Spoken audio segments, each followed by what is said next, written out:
Om Swastiastu, perkenalkan nama saya Jumpa Dominikus Epepanus Ginting dengan NIM 2315 10 23.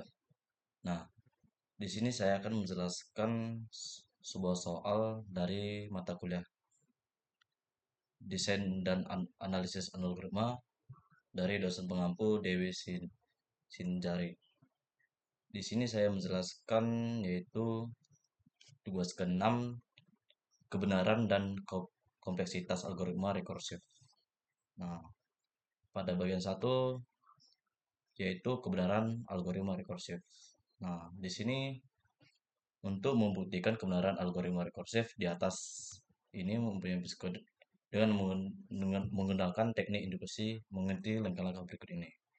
Nah, di sini yang bagian pertama yaitu buktikan kebenaran algoritma untuk nilai input N1, yaitu pada di sini N sini, yaitu jika N sama dengan 1, maka algoritma akan langsung memeriksa kondisi if N sama dengan 1. Dan pada baris kedua, pada psikode. Nah, kita melihat di if N sama dengan 1 dan. Nah, selanjutnya akan di return pada baris ketiga tanpa melakukan rekursi lebih lanjut. Nah, ini akan di return. Nah, hal ini sesuai dengan definisi faktorial yaitu eh, 1 faktorial sama dengan 1. Dengan demikian algoritma benar N yaitu sama dengan 1. Nah, selanjutnya berikan hipotesis induksi untuk nilai integer N lebih besar dari 1. Nah, kita ke bawah. Nah, pada hipotesis induksi untuk nilai integer N lebih besar dari 1 yaitu diasumsikan bahwa algoritma benar untuk N sama dengan K lebih besar dengan 1. Nah, maka kita asumsikan induksinya yaitu jika faktorial atau K, maka hasilnya benar, yaitu K tambah 1. Atau dibuktikan bahwa algoritma itu benar N sama dengan K tambah 1. Nah, persamaan induksi ini itu ini faktorial atau K tambah 1 sama dengan K tambah 1 kali faktorial. Nah, jadi kesimpulannya pada itu kita dilihat ini berdasarkan prinsip induksi matematika. Algoritma faktorial terbukti benar untuk semua N lebih besar daripada 1. Nah, selanjutnya buktikan kebenaran hipotesis Anda. Nah, di sini sudah saya melakukan tersebut. Nah, hipotesis berlaku untuk nilai N sama dengan K. Kemudian K untuk suatu nilai K lebih besar dari pada 1. Nah, untuk pembendahan hipotesis dilakukan dengan mengasumsikan kebenaran algoritma untuk nilai N sama. Nah, kita kita mem- mengasumsikan kebenaran algoritma tersebut yang mengaitkan algoritma itu benar. Nah, ya, di mana N sama dengan K tambah 1. Nah, ini salah satu pembuktian induksi untuk N tersebut. Nah, yang pertama itu masuk ke else statement. Kita masuk di sini. Else. Nah, kemudian program tidak langsung melakukan return, melainkan masuk ke proses rekursi, di mana return atau k tambah 1 kali faktorial. Nah, kita lihat di sini. Nah, di sini. Nah, setahu saya di situ kemudian yang kedua pemanggilan rekursi, di mana fungsi memanggil faktorial k sesuai dengan hipotesis induksi. Nah, diketahui bahwa faktorial atau k itu adalah k faktorial. Nah, kita lihat. Nah, ini di situ faktor k.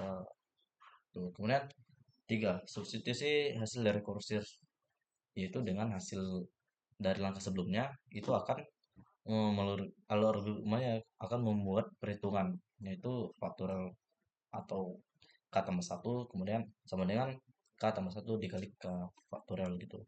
Nah, Norman yang kesesuaian dengan definisi faktorial.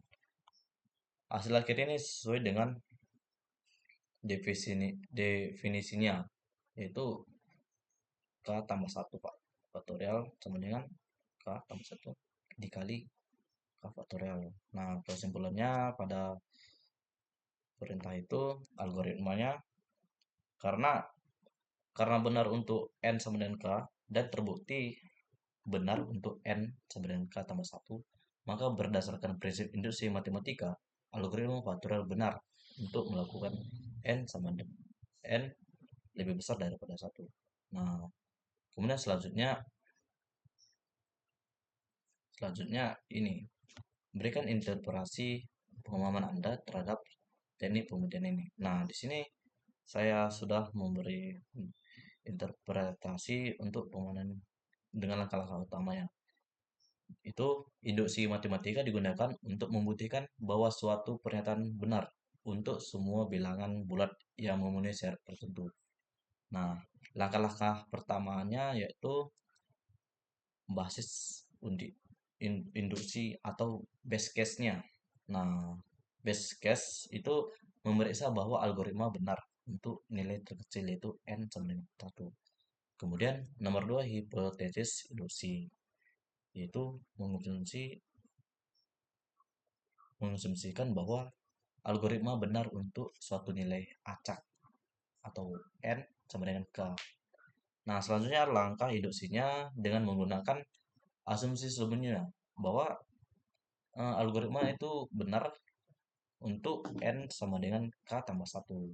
Nah, jadi kesimpulan pada langkah utamanya ini adalah kedua langkah telah terbukti, maka algoritma benar untuk melakukan untuk eh, proses algoritma itu semua n lebih besar dari satu. Nah, selanjutnya saya akan menjelaskan ya di sini saya akan menjelaskan yang pertama tadi kebenaran algoritma rekursif, kemudian selanjutnya di sini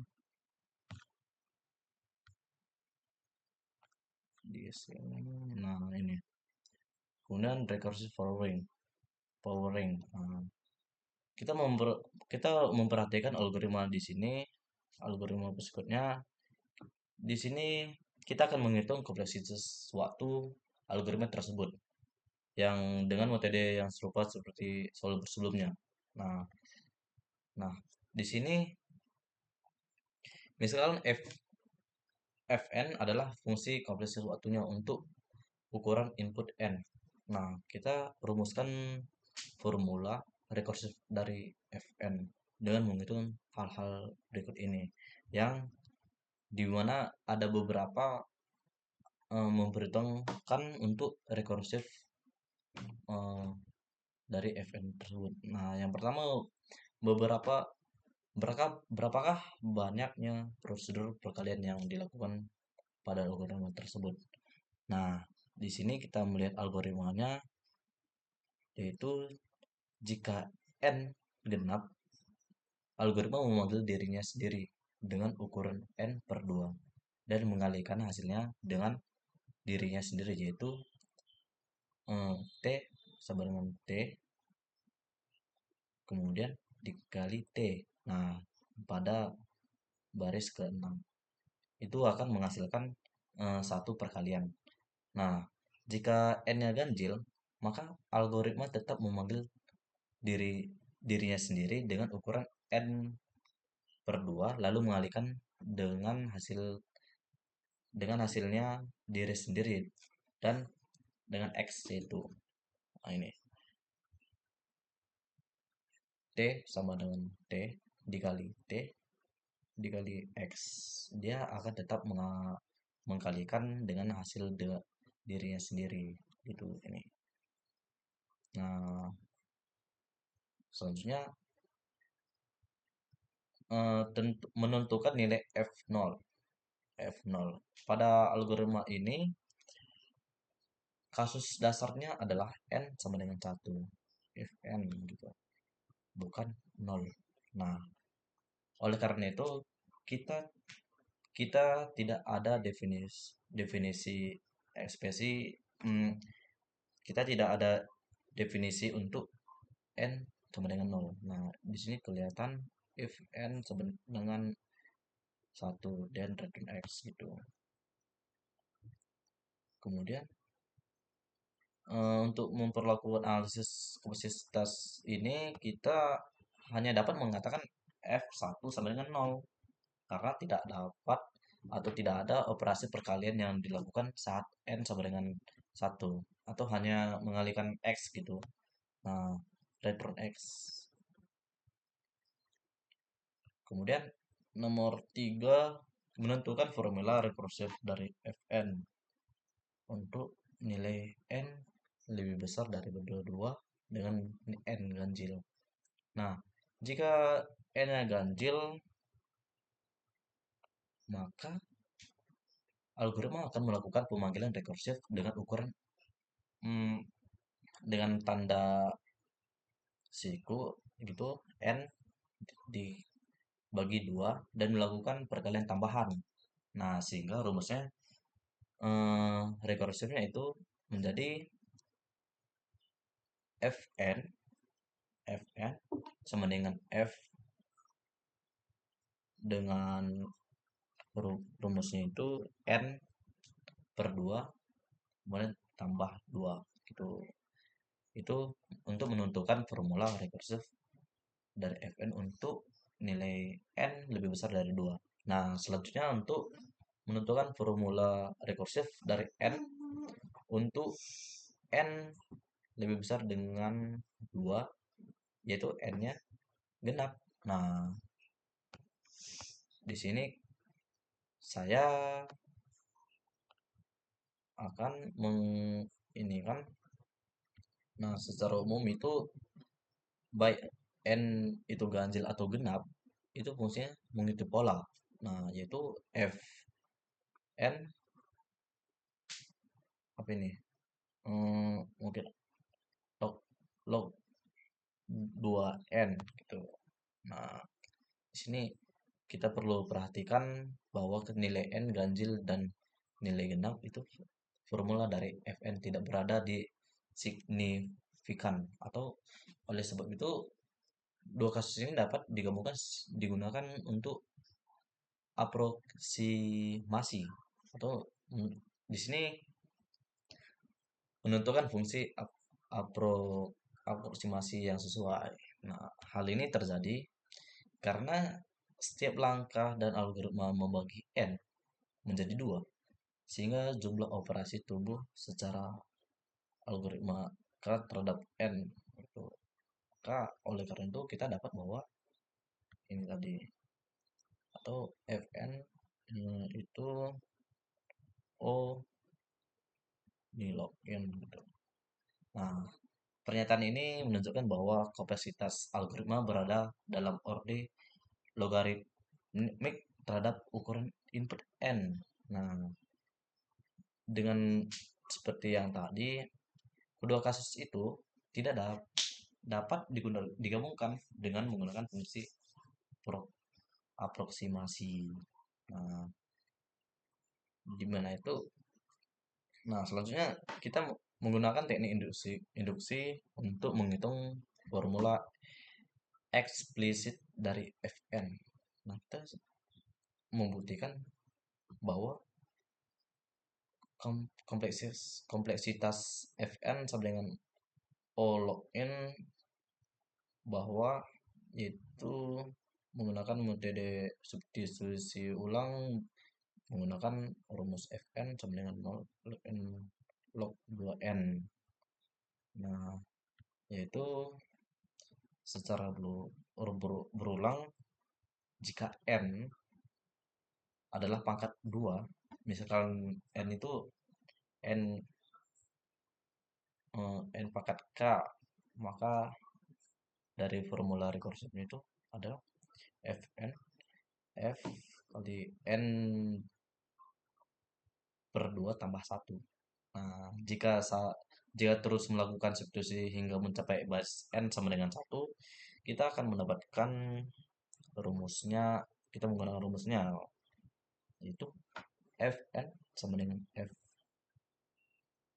Fn per 2 tambah satu sama dengan Fn per 4 tambah 2.